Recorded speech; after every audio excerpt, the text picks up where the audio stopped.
Bonjour, salut tout le monde. Alors, ça va être ma première vidéo complètement freestyle. Pourquoi j'enregistre ça? Parce que en fait, ça faisait longtemps que je me disais, ouais, les blogs, les vlogs, les youtubeurs et tout, c'est super cool. Et que j'avais envie de faire un peu quelque chose, mais je me suis jamais, je n'ai jamais réussi à trouver quoi. Parce que franchement, je considère que j'avais pas encore quelque chose de très consistant à partager. Et du coup, j'ai eu une idée il y a quelques jours.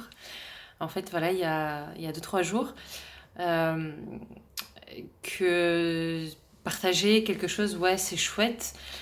Et que c'est pas nécessairement quelque chose de déjà accompli, parce que ça peut se partager en 5 minutes.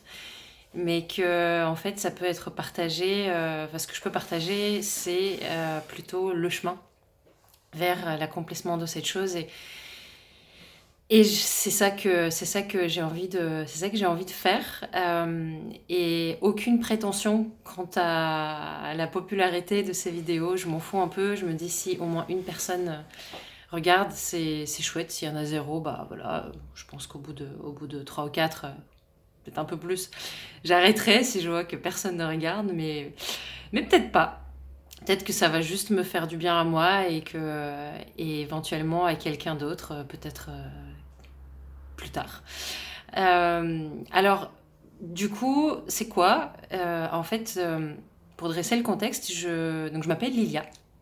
J'ai le syndrome d'Asperger, et d'autres types de neuroatypisme aussi, notamment troubles du déficit de l'attention. Et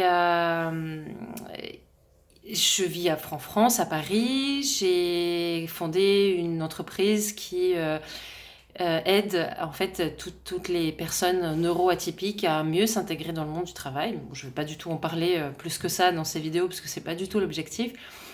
Et on travaille aussi avec les entreprises pour les aider à mieux les intégrer, dès le recrutement et jusqu'à éventuellement jusqu'à la fin de la vie professionnelle de la personne, pourquoi pas. L'idée en fait de tout ça, c'est que en tant qu'Asperger et personne qu'on peut qualifier de bizarre, spéciale, j'ai toujours eu du mal et en fait je me suis posé énormément de limites, énormément de barrières qui ne venaient pas là par hasard, hein. On a tous plusieurs sources de limitation, plusieurs croyances différentes, plusieurs sources de ces croyances. On peut mettre ça sur le dos de plein de choses différentes, mais peu importe. Et le jour où j'ai découvert l'existence du syndrome d'Asperger, au départ, ça m'a énormément soulagée. Et puis, au fur et à mesure que je découvrais ce monde, alors le monde de l'autisme, le monde d'Asperger, le monde des femmes Asperger, quand je dis le monde, c'est aussi bien les particularités en elles-mêmes que tout ce qui se fait autour, toute la mentalité qui existe aujourd'hui, notamment en France, par rapport à tout ça. Eh bien, je me suis rendu compte qu'en fait, il y avait beaucoup de personnes qui, quand elles comprenaient qu'elles faisaient partie d'une catégorie, comme par exemple Asperger, eh bien, il y avait un cadre qui était posé. Et si un jour on arrivait à sortir de ce cadre-là pour une ou deux choses, bah, c'est qu'on n'avait plus le droit d'être dans le cadre. Donc, quelque part, inconsciemment, on se limite à rester dedans. Et on se recrée d'autres limites. Donc, pendant une période, clairement, j'ai fait ça. Je me suis recréé des limites. Parce que je me disais, ah non, mais attends, un autiste ne peut pas faire ça, donc il ne faut pas que j'arrive à faire ça. Ou une femme Asperger, même si on est plus souple dans notre façon d'exprimer nos traits autistiques, je ne suis pas censée savoir faire ça, donc non, je ne vais pas pouvoir faire ça. Et au bout d'un moment, je me suis dit, mais qu'est-ce que tu fais, quoi? Tu t'es pas sorti, t'es pas arrivé jusque-là, à jeter tout ce poids de tes épaules, à comprendre enfin, à mettre la lumière sur tellement de choses dans ta vie pour te recréer une nouvelle prison dorée, en fait.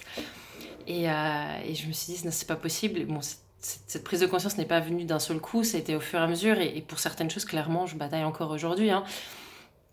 Et, euh, et notamment, il y a une médecin qui devait me poser mon diagnostic, m'a dit, ah non, mais vous êtes trop autonome, c'est pas possible. Donc, j'ai envie de pleurer en sortant de là en me disant, mais en fait, ça veut dire quoi? On n'a pas le droit à la reconnaissance de quelque chose juste parce qu'on ne rentre pas dans le cadre qui a été posé par le mental humain, quoi. Et bon, ça m'a un peu, enfin, ça me choque en fait. Bon, c'est mon combat tous les jours professionnellement, donc j'ai pas envie de passer trop de temps sur ça. Ce que je vais plutôt faire dans ces vidéos, en fait, c'est que voilà, je suis tombée dans le développement personnel depuis très très très longtemps, des années et des années, et il y a tellement de choses qui m'ont aidé à, à, à gommer pas mal de difficultés, et où je me rends compte en fait que l'autisme aujourd'hui, pour moi en tout cas, il s'exprime sur des choses euh, qui sont inhérentes à l'autisme tout simplement, mais qu'il y en a d'autres qui étaient juste psychologiques en fait, qui étaient juste des problèmes psychologiques qui s'étaient rajoutés dessus. Et ça, je suis persuadée qu'on peut tous s'en débarrasser et, euh, et tout simplement mieux vivre avec ce qu'on a, que ce soit l'autisme, que ce soit pas l'autisme, peu importe en fait, mieux vivre avec ce qu'on a et bien vivre et très bien vivre avec ce qu'on a. Et je pense que c'est le fait d'avoir appris l'autisme assez tard, c'est le fait d'avoir été dans une famille d'entrepreneurs ou de personnes qui te poussait toujours dans tes retranchements pour arriver à faire tout ce que tu peux faire, à te forcer à tout prix, etc. Bah, en fait, voilà, j'ai eu la chance d'avoir cet état d'esprit qui est très... pourquoi me limiter en fait? Et quelque part, en parallèle, j'ai toujours eu des grosses limites. Enfin, c'est complètement paradoxal, mais c'est pas grave. Le but en fait de ça et de ce partage et de ce chemin, c'est que le développement personnel m'a déjà permis d'énormément avancer avant même d'avoir appris l'existence de l'autisme et d'avoir passé mes examens à moi, etc. Euh, et là, je suis retombée sur des choses récemment parce que cette entreprise, alors on est nombreux dans l'aventure, elle commence à grandir, on a beaucoup de gens qui nous font confiance et on a notamment un advisory board. Alors c'est le truc le plus incroyable de toute ma vie qui a été créé sur l'idée de mon associé, enfin, qui est absolument extraordinaire, d'avoir plus de 10 personnes qui sont là autour de nous pour nous conseiller, qui prennent sur leur temps, qui ont déjà des grosses réussites à leur actif. Enfin, c'est extraordinaire. Et donc, un jour, récemment, je me suis dit, mais en fait, Lilia, il faut que tu assures beaucoup plus que ça encore. Être arrivé jusque-là, c'est super, mais tu peux aller plus vite, tu peux aller mieux, tu peux avancer différemment, tu peux faire les choses mieux et te sentir mieux et ne pas forcément y passer plus de temps, mais utiliser ton temps plus efficacement et juste tout déchirer, quoi, dans le très bon sens du terme. Et je savais intuitivement que ce qui me manquait, c'était l'autodiscipline. Et pourtant, les autistes, on est connus pour avoir des routines, mais moi, mes routines n'avaient rien à voir avec l'autodiscipline, en fait. C'était juste des choses qui étaient, ou mes habitudes, mes comportements stéréotypés étaient jusque-là des choses qui étaient plus pour me garder dans ma zone de confort et pas pour me pousser à me dépasser. Et il y a quelques jours, alors très précisément, c'était jeudi soir dernier, donc je ne sais plus quelle date c'était, mais aujourd'hui on est le 14 février, le jour de la Saint-Valentin, et 2018. Jeudi soir, je me suis dit, bon, c'est fini, là, demain matin, tu te lèves, tu remets plus ton réveil à plus tard et tu mets en place des choses et tu fais, et t'as pas besoin de savoir exactement tout ce que tu dois faire. Tu commences juste par ne pas remettre ton réveil à plus tard et par boire un grand verre d'eau et par appliquer certaines choses que tu sais que tu dois appliquer, que tu connais par cœur. Bref, j'ai commencé à faire ça. C'est le sixième jour, oui, sixième jour aujourd'hui, je crois. Et, euh, et en fait, je peux pas dire que j'ai accompli des trucs extraordinaires. Je peux juste dire qu'en 6 jours, je me sens infiniment mieux, beaucoup plus efficace. Et le grand succès, c'est que quelque part, j'ai un état d'esprit qui me dit, ok, t'as prévu ça, tu l'as pas fait, non, non, non, tu te débrouilles, tu le termines, tu fais cette chose. Et ça, déjà, c'est énorme. C'est énorme. Et il y a énormément de choses qui existent pour nous aider sur ce chemin. Il y en a pas tellement en France. Je trouve que le modèle américain en France, ici, on le dénigre beaucoup. Le côté motivation, le côté ouais, on gueule, on applaudit, on se réunit tous avec des milliers. C'est pas nécessaire. Mais je trouve qu'ici, il est très critiqué. Et en le critiquant à ce point, on se prive d'énormément de conseils de motivation la motivation, c'est même pas la motivation, c'est comment éveiller la détermination qui est dans nos tripes en fait pour arriver à être juste la meilleure version de qui on est. Et je me dis qu'avec mes modestes vidéos et peut-être ma modeste contribution, je peux peut-être amener un petit peu de ça et que ça serait déjà super. Et notamment pour toutes les personnes aujourd'hui qui sont neuroatypiques, tout ce qui est neurodiversité, qui ici en France, hein, vraiment, dans d'autres pays aussi, mais alors je suis ukrainienne, je viens d'Ukraine, donc là-bas c'est peut-être encore pire, mais c'est peut-être un petit peu gommé parce que tout ce modèle américain, il est suivi beaucoup plus qu'ici.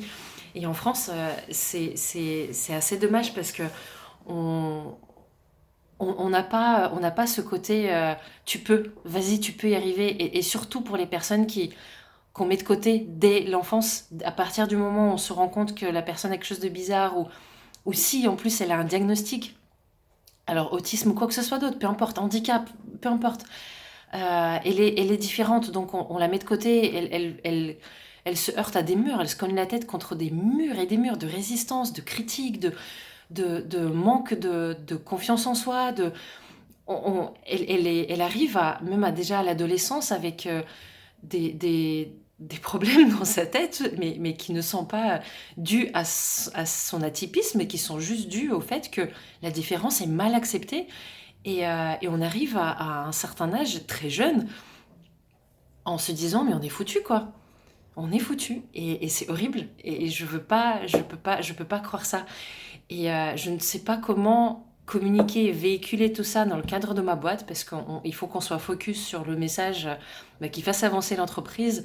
Donc en plus, ces vidéos me permettent de faire passer d'autres messages, d'autres types de messages, et j'espère vraiment que toutes les personnes qui sont pardon, horrible terme, qui ont la chance d'être atypiques, qui ont la chance d'avoir une différence, qu'elle soit innée ou qu'elle soit acquise, qui ont la chance de ne pas voir le monde comme les autres, ben, j'espère arriver à vous aider. Alors, peut-être un petit peu avec ma boîte, peut-être un petit peu avec ces vidéos, mais au moins un petit peu, quoi. Et voilà, et en fait, je pense que j'ai jamais été aussi authentique, enfin, je ne me suis jamais sentie aussi libre et sincère dans quelque chose, d'une vidéo que j'enregistre. J'ai essayé, hein, comme je vous ai dit au début, j'ai fait plein de choses, mais bref, là, ça fait déjà 13 minutes quasiment la vidéo, c'est horrible, c'est super long. Je vais m'arrêter là et j'espère arriver à vous transmettre un peu de cette niaque, cette rage que j'essaie de faire dans le positif. Et, euh, et voilà, et les prochaines vidéos seront plus courtes, c'est promis. Et juste en attendant, vraiment,